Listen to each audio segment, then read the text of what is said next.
Hey, what's up, hello, my name is Emma, and today I'm giving you guys my July book haul and wrap-up. Okay, seriously, I honestly thought that I wouldn't have any books to show you for a book haul, and I was going to be so proud of myself for not buying any books this month, and then it happened. This month I was able to read 8 books, and I bought 7. So I bought less than I read, which is something that I want to start doing for myself, so I'm super happy about that.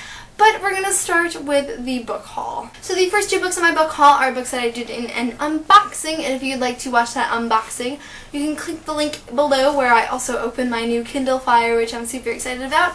But if you didn't get to see it yet, I bought Armada by Ernest Cline and Deceptive by Emily Lloyd-Jones. If you want to hear more about these books, go check it out in the unboxing, but I've already started Deceptive and I'm really loving it, and I am super excited to start Armada. I really want to start it soon because it sounds amazing. Then the next book I bought this month, I bought while I was in Barnes & Noble in California for VidCon, and that is The Golden Lily by Rochelle Mead. I want to acquire all of the Bloodlines books before I actually start reading it. I'm just the type of person where I like to have the entire series on hand whenever I want it, so I will probably wait until Ruby Circle comes out in paperback so that I can have them all and then I can finally start them. But I loved Vampire Academy, which I will talk about later, but I'm really excited to get started on Bloodlines very soon. The next 2 books on this book haul I got literally at VidCon, not just while I was there. At VidCon there was a book swap where basically everyone would wrap up a book, they would write a couple words on it just to describe the book, and then you'd place your book down and you'd pick somebody else's up. So I got 2 books from that experience. The first one is Revived by Kat Patrick, and the other is 99 Days by Katie Cutugno. I don't know.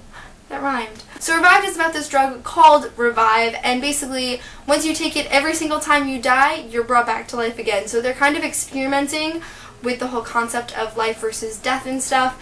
And, you know, she meets these people, and then there's another experiment going on. I don't really know how to explain it, but it sounded super cool. And then 99 Days has been compared to, like, 500 Days of Summer or something of that sort. I don't really know what it's about, but it seems like a cool summer contemporary, so I definitely want to pick that one up soon. So the last book I got in California was at the Last Bookstore, and first of all, everyone complains about the Last Bookstore prices, but I didn't see any difference in the price that I would get at Barnes & Noble. So I don't know what you people are talking about, but I picked up this Doctor Who book. I don't even know what it's called. Wise Words from Across Time and Space. That's what it's called. Basically, it's just a compilation of different quotes from different doctors. But I opened it and I read some of my favorite quotes, and I was like, I have to get this.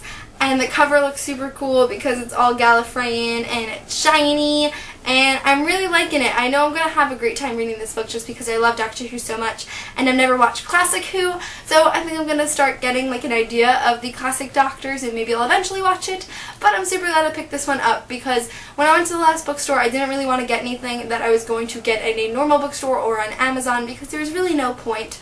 But this is something I've never seen before, and I'm happy that I have it. Alright, so that was the book haul. Let's move on to the wrap-up. As this has been going on for the past 5 months, the first book that I read this month was City of Lost Souls by Cassandra Clare, book 5 of the Mortal Instruments series. I'm doing a read-along with a bunch of Shadowhunter fans, and we are called the Mortal Read-Along. We do 1 book a month, which means 1 live show a month. I don't know when the City of Lost Souls live show is gonna happen, but it will happen, and I'll be there discussing this book if you want to check it out. And so every single wrap-up I've done since doing the Mortal Read-Along, I keep saying every single time that this is the most I've ever enjoyed these books. And honestly, I used to say that City of Heavenly Fire was my favorite book of the Mortal Instruments series and my favorite book of all time, but now I just don't know. Like, I forgot how much I loved City of Lost Souls. Like, City of Lost Souls was my everything while I was waiting for City of Heavenly Fire, and this time it was just even better, and I loved it so much. I'm having so much fun rereading the Mortal Instruments series.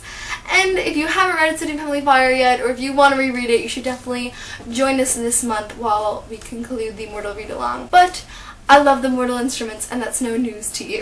The next book I read this month is Grey by E.L. James, a retelling of 50 Shades of Grey from Christian's perspective. We all know that I love 50 Shades of Grey, and honestly, I only heard about Grey about 2 weeks before it came out. I don't know if it was meant to be that way or if I somehow just missed it, but I immediately pre-ordered it and I read it like almost right away, and I really enjoyed it. There were certain things that I didn't like about it. It wasn't as good as 50 Shades of Grey, which is weird because it's the same exact story, but Christian's voice definitely took some time getting used to, and it was definitely a little weird and creepy at first, but I think we all could have expected that. But I really did enjoy it. I loved reading 50 Shades of Grey, and I really enjoyed reading Grey from this different perspective because I actually learned a lot more about the series seeing it from Christian's perspective, because there used to be things that didn't really click in my head. I was like, is this a plot hole? But it's not a plot hole, it just happened from Christian's side, and I really enjoyed it. I gave it 4 out of 5 stars, and I think that they were well deserved because it was really entertaining. Then this month I also read the New Mortal Instruments novella from the Tales from the Shadowhunters Academy series,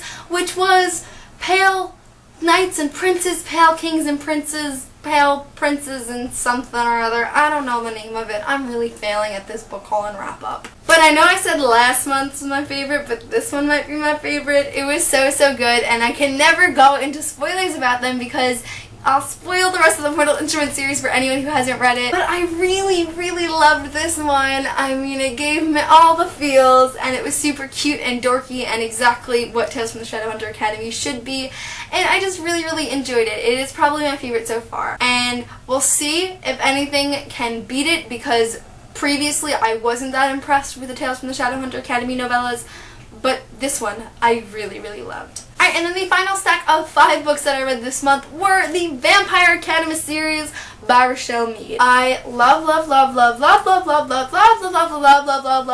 Vampire Academy. I couldn't stop reading them, and I still can't stop thinking about them. I am going to have a full spoiler-free series review up for Vampire Academy very soon.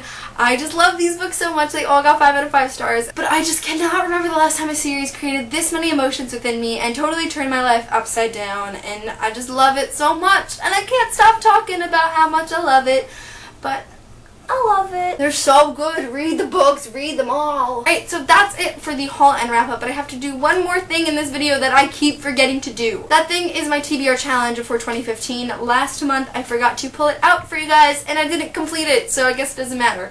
But I'm going to try and complete it this month, which is read from an author you haven't read from before. I don't really have anything in mind, specifically what I want to read, but I think it'll be good because lately I've just been reading the same authors over and over again, so we'll see how that goes. But it's time to pick another challenge that I have to do for this month. There's so few left, and it's actually scaring me. I don't know what is left in here because I wrote these like 7 months ago, 8 months ago or something. Read a random bookshop find. Ooh, I'm super excited about this one. Okay, so let me just explain it really quickly. I love going to Barnes & Noble and just looking at the synopsises of books and picking one out. It's literally one of my all-time favorite things to do, and I've gotten so many great books from them that I always recommend for you guys. For example, a couple of them are The Song Will Save Your Life, or Elusive, or The Testing. There are just so many books that I talk about on my channel that I literally only found just because I thought it was interesting when I got it in Barnes & Noble. So this month I have to read one of those. What can I read? What can I read? I don't know. I'm gonna like scour my bookshelf now. I'll have to find one eventually, but I will read that one, and I'm gonna try and read from an author that I haven't read from before, and so hopefully those will be on the wrap up next month. But that is it for this video. Thank you so much for watching, and I will see you soon for a new video. Bye!